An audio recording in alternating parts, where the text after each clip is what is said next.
Good. All right, let's go.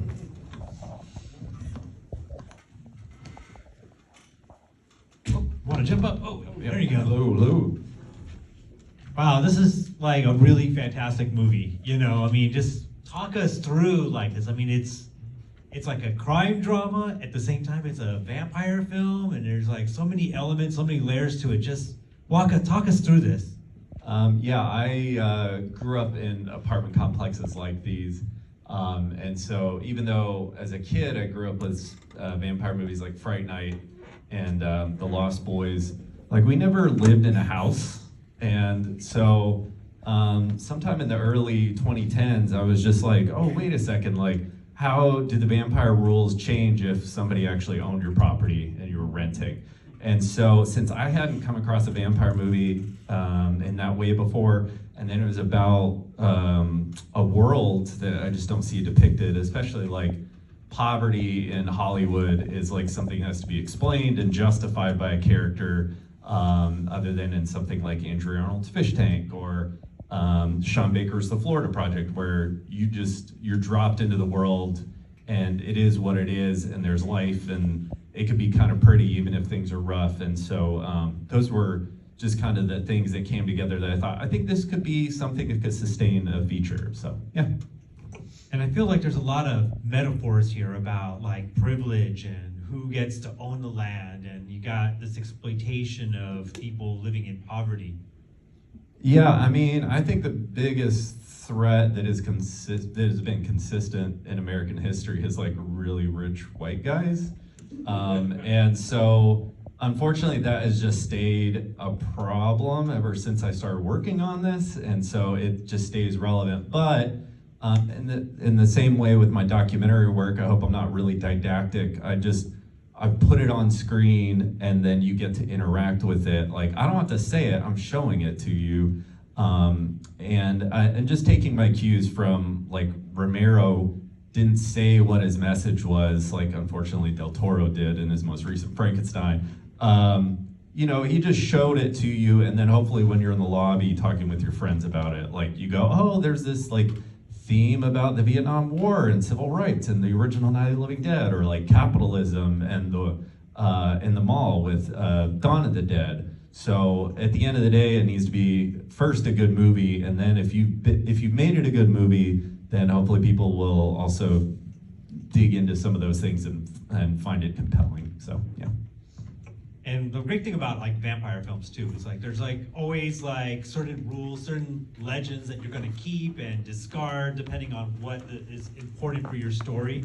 And I know like one particular thing is whether people get infected is not exactly 100% clear what's their destiny, it seems. Yeah, I mean, in the film, I think if you watch it again, I've left the breadcrumbs there to lay out the rules. But yeah, it was interesting to realize as I was writing it, like some people aren't as well versed about the vampire rules. And so at some point you do need to talk about it a little bit. But when I was rewatching season 1 of Stranger Things, there is still a little joy in that exposition later. Like, the midpoint of Terminator is when you find out the details about the T-800. Like they wait and wait. And so I was trying to hold off on that until it can be this kind of fun, like synthesizing of information and establish what the rules are before like final showdown time. So yeah. And also I noticed like you have a protagonist who's very practical, I would say. Very, very grounded to the earth, and like none of this stuff really would even calculates, even just the way she responds when she's told that, oh yeah, he's a vampire, and that just like totally does not register as even a remote possibility, even though she's seen something quite impossible. I mean, it's like, how did that come about to create like a character that was just there, just like in this middle of this crime drama, then suddenly becomes a vampire drama? One of the early influences was in high school, I saw Jim Jarmusch's Ghost Dog with Forrest Whitaker, and it's just a good hang. And I realized like people talked about this as a slow burn, sometimes as a negative. And I'm like, oh, you probably wouldn't have liked Ghost Dog either. Like, that's a slow burn as well with like philosophy and then occasional gunfights. And so definitely the bounty hunter was kind of based a little bit on that character, but also like the man with no name, but so many like women in my life, whether it was my mom and whether it was teachers and mentors, like they're just get shit done people. And so at the time when I was working on this idea, I was just like, let me just write a role for a Black woman that I just haven't seen done yet in this way. And then instead of Clint Eastwood, let's get Adama Abramson. And so she was just wonderful. And when we did like the audition, it turned out half her bio lined up with the character bio I'd already written for the character. And so I was just like, this is awesome, you're great. Like, yeah, let's do this. So I got really lucky with her, so yeah. And it's just like the production design is just so perfect for what it is too. At some points it almost feels documentary, then it suddenly goes into this 80s Lost Boy kind of aesthetic. And you also talk a little bit about how did you even remotely put this together like as a film? I made it in my community. Like, I bounced around a lot as a kid. I started at Portland, Oregon, and when I finally had a choice in the matter and stayed long enough somewhere, Louisville, Kentucky is where we shot this. It's not too big, not too small, and you know, it's one of those blue cities in a very red state. But in all the places that I lived, they always, and there is just shitty housing. It was always in between other towns, like it never felt like you were in a city, and so I kind of wanted this in-between space. And so, like, I just drove around the middle of the night, and whoa, that's kind of cool. This is scary, okay. Where's our glowing cross? To light the way, okay. Okay, there we go. Oh, wow, okay, they Got really some vampire action here. They really want us to go. They've come in the building. Did you know who the landlord was? Part of my ethos was like, I just wanted to make movies where I live, similar to Pittsburgh and what Romero did and then what Rodriguez did with Austin. And so, for instance, we had an apartment complex back out on us at the last second that was gonna let us run amok. They said they wanted Final Cut, and I was like, what? And then I tried to find the owner, and then this mirrored the issue in the film. Like, I could not get a hold of the owner because I looked up the business records, and it took me to some company, LLC in New Jersey, and then directed me to a call center, and then a voicemail to somebody. So it was like, there's no real direct ownership. It's just like, this is just a property we're renovating, and they were worried we'd make them look bad or something. So that accident, then I just took a different turn and then ended up at a nonprofit apartment complex for seniors that, like, they knew that I'd done some documentary work in Louisville, and I told them this kind of social angle of it, and they were like, okay, yeah, we'll rock with you. And so, like, New York and LA, you couldn't have run them up for $1,500 for 3 weeks in that apartment complex, which was fully functional. The other thing is, on the producing side, like, since I've shot so much stuff, I was like, I want to have as small of a footprint as possible, so we also need locations that have existing lighting that we could kind of shape and matches up with as much as the world as possible, instead of bringing in a huge art department, which we couldn't afford. So the best compliment I got was Will, who played the vampire. We were in that mansion, and it's the end of the shoot, it's the last week. We shot for 25 days, and he was like, man, the locations on this have been awesome. And I was going, yes, yes. It was just a lot of driving around in the middle of the night and then just asking people. The church was a Presbyterian church that was a 5-minute walk from my house. They were the only ones who would give us approval. I met with church boards, I wrote letters. Because I did Meals on Wheels with the nonprofit that rents the adjacent building, that's how they knew me and what I was about. And because of that prior relationship, they said yes. So make movies with your community. That is where you're gonna get the most support and get the most bang for your buck, so yeah. And Presbyterians are the best with horror films to take in. Evidently, yes. Okay, well, now They're I know. down with the social issues. I mean, with the violence, I told them, like, part of what we're trying to do is, like, I don't want to rub anyone's face in it, but how do we reflect American history and then get some catharsis from it? So yes, because I have to live there and I have to work there, so I have to be honest. I'm not going to be some dipshit New York, LA producer that comes to Louisville, says, oh yeah, nothing is going to happen untoward in this sacred house, and then they leave and then they burn bridges for everybody else. So I was up front, and then they were like, okay, we buy your argument. We've read the script. Maybe we don't like the bloodletting, but we'll let you have it. So yeah. Sweet, thanks. Okay, I think that we should start to open up the questions here. Who has questions? Okay, let's go. Why Haddonfield? I mean, I love John Carpenter, and I was just trying to think of those little Easter eggs. There are smaller ones, like the Monster Squad was a big influence on me. So there's a little Monster Squad in there, but yeah, it's just short of names. So. But definitely the eyes are definitely Lost Boys. I can Yes, that was the only big vampire thing I wanted. Like, keep it subtle so we've got as much of the humanity in the vampire still there.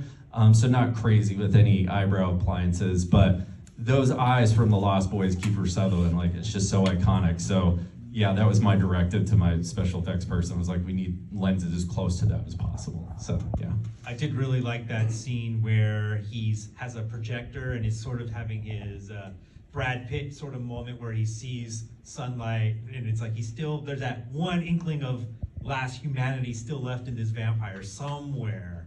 And I had completely forgotten about that scene, because what I was backed up into a corner on is, like, if this character, I wrote like this 4-page single-spaced bio, if this character has been around for centuries and there's still some humanness and he has everything, then what's the most human thing of any of us? Like, if we have everything except one thing, then that's the thing that we're going to obsess about. So it really came from like a character place of like, what's the one thing they can't have? Oh, that's interesting. And then I think it was after we'd already shot, somebody was bringing up Interview with the Vampire. I was like, oh yeah, there is that scene. At least he's not obsessed in that scene, but it just shows like it's all just kind of in your head and you're not conscious of it in some ways. So I at least took it a little bit further than in that moment, because in Interview it's more of a like, oh, this is interesting technology and I get to see a sunrise, but it's not something that Louis is obsessed with. He's obsessed with being sad. Yeah. And mopey. And mopey. That's what vampires do anyway, so it's all good. Anybody else have questions? I know you got plenty of them. Go ahead. What was the shoot time like? Was it mostly shot at night? I think it was 2 or 3 weeks of night shoots, and we did 5-day weeks, so weekends off and 12-hour days. We only had to go over 30 or 45 minutes like twice, I think. So we tried to keep it to 12 on, 12 off. And so even though we were low budget, it was crazy. This $15 to $20 million movie that was just released, Queen of the Ring, that was shooting in our city and taking away all of our HMU resources. So our special effects person also had to do makeup. But we were on set on our little movie, making our days, making our times, and not going overtime. And then I'm hearing from people who are quitting that movie because they're doing regularly 16-hour days. Like, they're just burning through crew. And I'm like, what the is going on? If you have this budget, but then you can't prep well enough, but we're able to prep well enough, like, it just breaks my brain a little bit. And then it just goes to show, like, oh, like, just because people have money doesn't necessarily mean they know what they're doing. So it kind of mirrors what's going on in the film, don't you think? Yeah, a little bit of that. Literally, we got money. Like the people are like burning through pretty much, just like passing through people's hands and stuff, and you know you have them. Yeah, working smarter and harder, and then they take down the guys. Yeah. Pretty much. Okay, who else has questions? Okay, go ahead. Let's go ahead, Justin. So the movie's it's so consistent. I kept on waiting through the whole thing, like, all right, where is there gonna be a moment where like there's only one that got me with the "it's a holy bullet, bitch" like line or whatever. Was it hard, or did you get any pushback? Was there ever a time where you're rewriting something and say, no, that's too outside of what's going on? Or because you're mentioning movies that are really fun and really go for it, either wacky or action style or whatever it may be. So to keep this just consistent, like all the way to when the credits rolled, I was like, that's beautiful. I can't believe he did it. Like, I think that's what every filmmaker wants to hear, so I really appreciate that it landed that way. I workshopped the bejesus out of the script, and you know, like I took it as a sign, like we submitted it to one screenplay competition, it didn't get in, we kept revising, and then the next year it got in and then won an award. So this was right before COVID, so I was like, okay, I think this is ready to go, and then we had to wait. But then when I was in the edit, we also did a big work in progress screening. Like I pushed it as hard as I could. I told my post house we need to have it in viewable condition with sound effects, and then like 50 or 60 people were there, and then I specifically grabbed a couple of people who had no prior knowledge for that line. I was like, if they don't cheer when that line comes up, then I think I do need to cut it. Like maybe it goes too far, or is it just the right amount of candy that hopefully we've earned by that point, right? So I'm waiting, and then, holy bullets, bitch. And then I hear, yeah! I was like, okay, so it works. So I wholly believe that you've got to refine and workshop to hopefully then get something that feels like a good, consistent through line from beginning to end. So thank you for that. Any last questions here? Okay, we got one in the way back. Go ahead. Yeah. Obviously, vampire lore is pretty extensive, so congratulations on making something that feels really fresh. I was really impressed with the acting. It feels like a big budget movie. What was it like working with the kid? He seemed really, really good, and I was just really impressed with his performance. Yeah, I was asking well, first he said it was like a big budget film, which I really appreciate that it felt that way in scope. But because I'd always wanted to work with good special effects and pyrotechnics, and our armorer turned out to be the same one who worked on Eddington this year. Like, that was crazy to see his name in the credits. I was like, we got Ace, oh my God. But what was it like working with Alex? He and Adama got on just like I hoped they would as the characters, because when we're doing like that long shot when they're walking down the road, I could hear what they're saying in their mics, and he's like bothering her, and she's like, shut up, like we gotta work, and he's just like cracking jokes, and it was definitely more, I wanted like an older sister or an aunt nephew rivalry, not like something maternal. I wanted to do something a little bit different, and then like behind the scenes that dynamic was reflected. And it was also maddening because like he could just turn it on and be there, and then when he's off camera, he's like goofing off, and Adama has to really deliver, and so like had to kind of rein him in and be like, okay, Cohen, just focus up a little bit, help your partner out. But he was great, so yeah. Excellent. Okay, so close us off. I mean, like, where's this rest of this film going? What do we expect from it? So we had a world premiere in the UK in October, and so we're on the festival circuit at the moment. So, I mean, if you like the movie, the best thing you could do is write a letterboxd review. We're talking with some companies right now about sales and distribution, but the game plan is hopefully have it on streaming services sometime in 2026. And then I still really like doing theatrical screenings and know people who own movie theaters and whatnot. So we may take it on like a little roadshow tour based on those previous, community engagements with all the other films I've done. So yeah, check us out on Letterboxd, and I'm happy to chat a little bit more after this. But we're also on Instagram, Landlord Film Official. So yeah. Thank you so much for being here, and really enjoyed your film. I'm sure everybody else did, right? Thank you, guys.